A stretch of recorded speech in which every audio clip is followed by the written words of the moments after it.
George Clooney was not going to let Oppenheimer be the whitest movie of 2023, that's for sure. The Boys in the Boat has dethroned Oppenheimer as the whitest movie of 2023, let me tell you.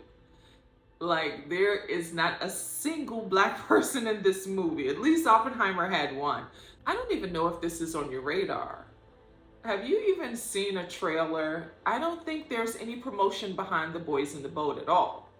Now, this film looks gorgeous. I think it has this vintagey texture to it that seems so archival, and it takes place in 1936 for the most part.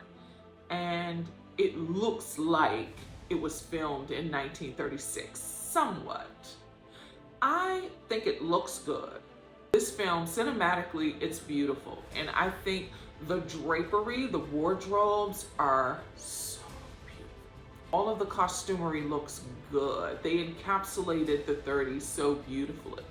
That I like about it. What detached me is that the characters are so underdeveloped and the story seems underdeveloped too.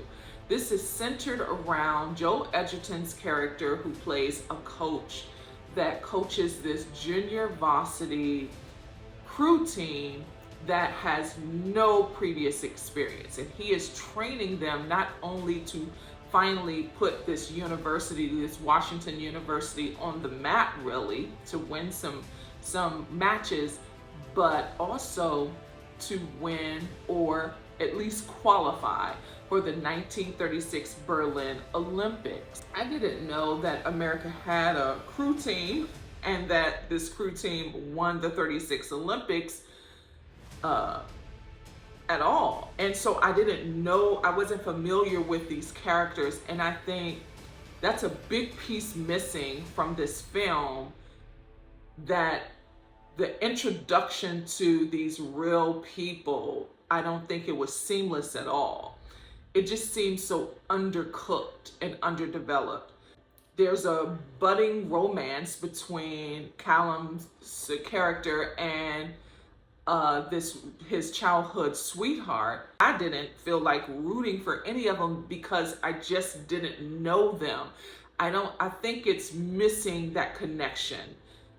And he had a really good backstory that it seems to gloss over. I do believe that the third act, it builds and crescendos to the big win, to the big victory, but everything in between is so undercooked that it seemed tedious to wait to get to the finale.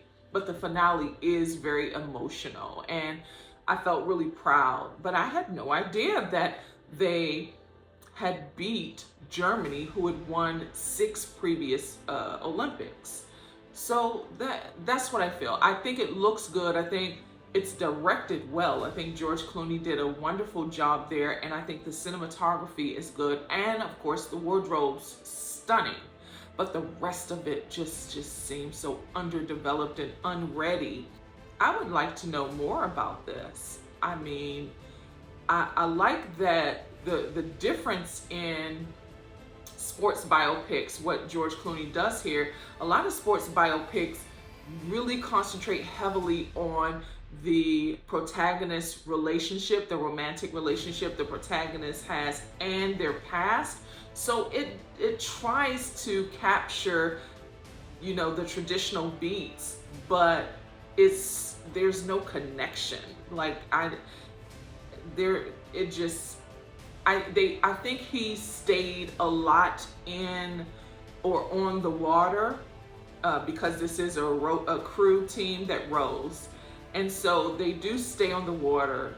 A lot of biopics will have, you know, the couple of matches, the one that they lose, and them getting back to or building to a victory. And this one just seemed to be only victories, and that could be a disconnection too. At any rate, if you even are familiar with this film, please let me know. I saw one trailer. I was interested because George Clooney did direct it, and so I did want to see it today. But man, it just seems so unfinished in a way, the story at the end of the day. At any rate, The Boys in the Boat is currently